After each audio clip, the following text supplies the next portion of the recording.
Il est 8h15 et Gaspard Ganzer est l'invité de France Bleu Paris. Noé da Silva, vous recevez le président de l'association parisienne Parisien, mais peut-être plus connu pour avoir été l'ancien communicant de François Hollande à l'Élysée. Bonjour Gaspard Ganzer. Bonjour. Merci d'être avec nous ce matin. Nous Merci recevons un communicant ou un politique?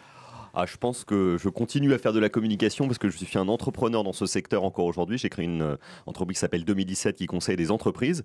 Mais de plus en plus, je suis de nouveau passionné par la vie politique et citoyenne, notamment à Paris. C'est pour ça que j'ai créé cette association parisienne-parisien avec d'autres parisiennes et parisiens, d'autres grandes parisiennes et d'autres grands parisiens. Mais pourquoi? C'est la question que tout le monde se pose. Eh bien, la question, c'est qu'en fait, notre volonté, en tout cas, c'est d'essayer de trouver des nouvelles idées pour Paris.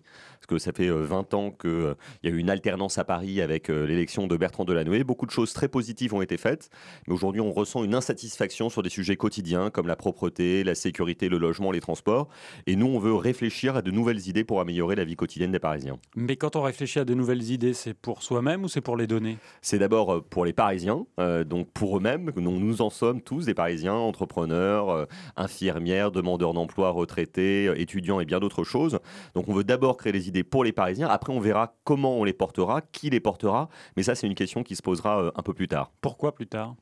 Parce que je crois qu'il faut mettre les idées et le projet avant les questions de personnes.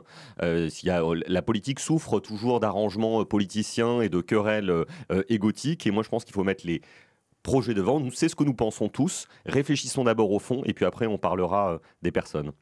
Est-ce que l'on peut dire que ça ressemble un petit peu à la démarche d'Emmanuel Macron lorsqu'il s'est lancé dans la campagne des présidentielles où pendant longtemps, avec son mouvement, il disait non, les idées d'abord et puis voilà, je ne sais pas si je serai candidat. Dans la candidature d'Emmanuel Macron à la présidentielle, il y avait quelque chose de très positif. Il y avait plusieurs choses d'ailleurs. La première, c'était l'idée de créer un mouvement citoyen qui réfléchisse à l'avenir à partir du fond et non pas à partir des cases partisanes. Il y avait aussi cet enthousiasme et cette jeunesse, mais il n'avait pas inventé d'ailleurs les mouvements citoyens. En Espagne, vous le savez, Podemos a remporté la mairie de Madrid, la mairie de Barcelone avec une démarche similaire. D'une certaine manière, Matteo Renzi en Italie avait remporté la mairie de Florence de cette manière-là aussi. Les initiatives citoyennes, c'est la meilleure façon de faire de la politique et ça marche. Gagner une mairie alors du coup. Écoutez, on verra. On n'en est pas encore là, mais on se rend compte qu'il y a quelques exemples positifs de mouvements citoyens qui ont réussi à porter les aspirations des habitants de villes comme Barcelone, comme Madrid ou comme Florence jusqu'au pouvoir. Est-ce que la question essentielle, ce n'est pas de savoir si vous en avez envie? Envie de faire de la politique, c'est certain. Envie d'être maire de Paris? Si un jour je pouvais l'être, je pense que j'en serais ravi, mais c'est pas ma personne qui compte, c'est les Parisiens et les Parisiennes, et c'est toutes les personnes qu'on est en train de fédérer aujourd'hui. Si j'en faisais une question d'ego, ça ne serait pas intéressant et surtout ça serait totalement contre-productif. J'en fais une question de fond. Vous avez travaillé avec Bertrand Delanoë quand il était maire de Paris. C'est à lui qu'on doit Vélib et Autolib, deux services qui souffrent. L'un qui souffre, qui a du mal à se renouveler, c'est le Vélib, et puis il y a Autolib qui arrive en fin de course et qui est sur une voie de garage. À qui la faute? J'ai pas envie d'adresser des bons et des mauvais points. Ce que je regrette, c'est que ces deux services sont en souffrance. Bon, Autolib, on sait que ça va se terminer le 31 juillet. Moi, je suis un usager d'Autolib depuis le lancement de ce service et je vais en souffrir comme les 100 000 personnes qui étaient... 150 000 personnes 150 000, c'est très peu. Pour une ville de 2 millions d'habitants, une région de 11 millions. Dites-le aux 150 000 personnes qui étaient concernées. Je le dis parce que j'en fais partie.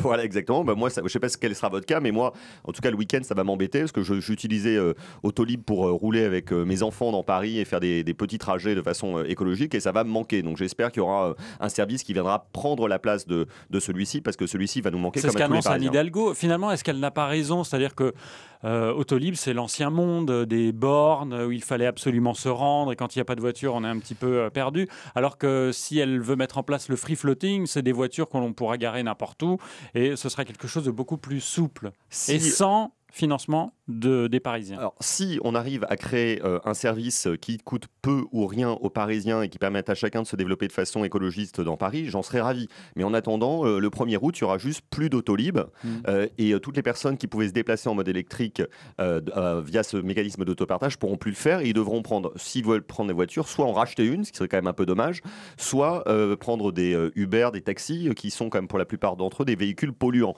Quant à Vélib, il faut savoir que l'année dernière, à la même époque, il y avait 100 000 personnes, il y avait 100 000 trajets par jour en Vélib. Aujourd'hui, c'est 10 000. Comment est-ce qu'on en est arrivé là ?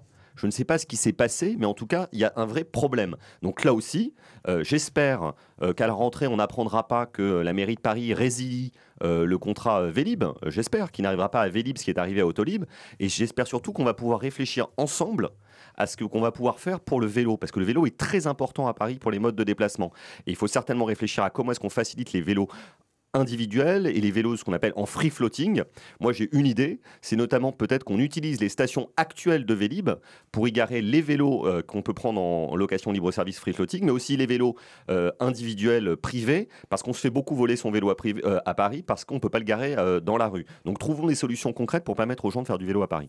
Ça veut dire quoi lorsque vous dites qu'il faut construire un Paris en plus grand ?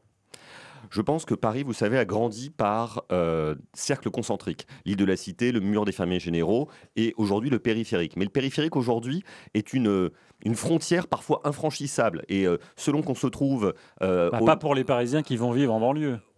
Ils sont obligés de quitter Paris. Et c'est très bien d'ailleurs. Je trouve que c'est très bien qu'il y ait des Parisiens qui aillent vivre en banlieue dans les communes voisines et à l'inverse que des personnalités des communes voisines qui aillent travailler à Paris, qui ait cette fluidité de plus en plus grande qui se développe. Mais aujourd'hui, il n'y a pas de coordination en matière d'urbanisme, de logement et de transport. Un peu de transport via ce que fait la RATP et la SNCF ou l'ancien Steve Paris Mobilité, Île-de-France Mobilité, mais on peut faire plus et on peut faire mieux. Mais ça nécessite que dans le cadre des prochaines élections municipales, il y a un débat qui naît sur le Grand Paris. Non pas le Grand Paris de la gouvernance et des machins administratifs, mais le Grand Paris des usages des habitants. Comment est-ce qu'on fait pour se déplacer? Comment est-ce qu'on fait pour être protégé? Comment est-ce qu'on fait pour avoir des services publics de qualité à l'échelle du Grand Paris? Gaspard Ganzer, vous ne voulez pas que les communes limitrophes de Paris deviennent de nouveaux arrondissements? Je pense qu'il faut réfléchir... Ah si. Je pense qu'il faut. J'ai pas dit qu'il y allait avoir le 21, 22, 23, 25, 26, 29, 30, mais finalement, je pense qu'il ne faut pas avoir de totem sur ce sujet-là. En revanche, moi, j'ai le sentiment que quand on habite aujourd'hui à Saint-Ouen, à Aubervilliers, à Boulogne ou à Vincennes, on se sent parisien. On se sent parisien. Parce que quand on va à l'étranger, qu'on demande, ou qu'on va en dehors de l'Île-de-France, on demande est-ce que tu es parisien ou pas, les personnes disent oui, je suis parisien. Par contre, on n'a pas toujours les services de Paris alors qu'on se sent parisien.